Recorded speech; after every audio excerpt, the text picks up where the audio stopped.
Isang taon na ang lumipas mula ng arestuhin at dalhin sa The Hague, Netherlands si dating Pangulong Rodrigo Duterte kaugnay ng kasong Crimes Against Humanity. Sa unang anibersaryo ng kanyang pagkakaaresto, iba't ibang programa ang isinagawa ng mga taga-suporta ng dating Pangulo. Sa Metro Manila, nag-motorcade ang Duterte supporters mula Liwasang Bonifacio patungo sa Korte Suprema.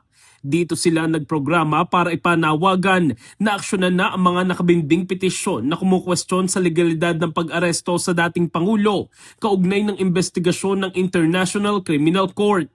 Tekenemen na pwede lang na desisyonan one way or the other. Wala po kami dinidemand dito na kumampi kay Pangulong Duterte. Ngunit ang amin na po ay magdesisyon na para hindi na po tayo nasa legal limbo at kung ano man ang desisyon ay makamove on na po ang Pilipinas sapagkat ang dami po nating hinaharap na mga suliranin. Isinumiti rin sa Korte Suprema ang ikalawang batch ng mga nalikom na pirma para sa Tay Kami Naman signature campaign. Kasamang nag-file si Senator Robin Padilla bilang pagpapakita ng suporta sa dating Pangulo at bilang miyembro ng PDP Laban.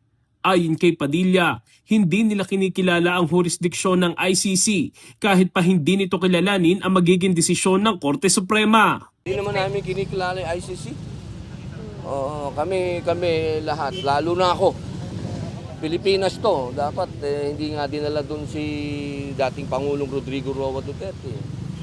Pero siyempre, kami naniniwala na dapat nandito sa jurisdiction ng Supreme Court. Kasi kung ano man yung desisyon ng ICC, masakit sa amin yun. Personal naman na dumalo si Vice President Sara Duterte sa isang misa sa San Pablo Cathedral sa Davao City para ipanalangin na ligtas na makauwi ang kanyang ama.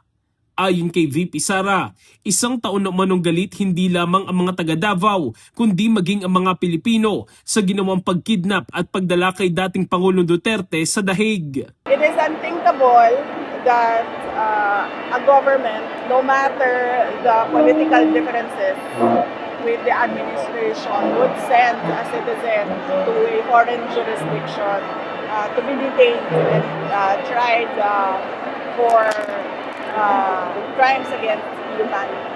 So, galit ang mga tao, isang taon na sila galit at hindi pa yung galit hanggang hindi mabalik dito sa Pilipinas si dating Pangulong Rodrigo Duterte.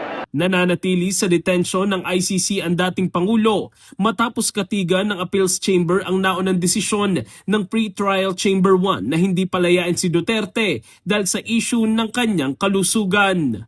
In the heart of changing lives, ako si Brigada Jico Custodio ng 105.1 Brigada News of Manila, the Music News Authority.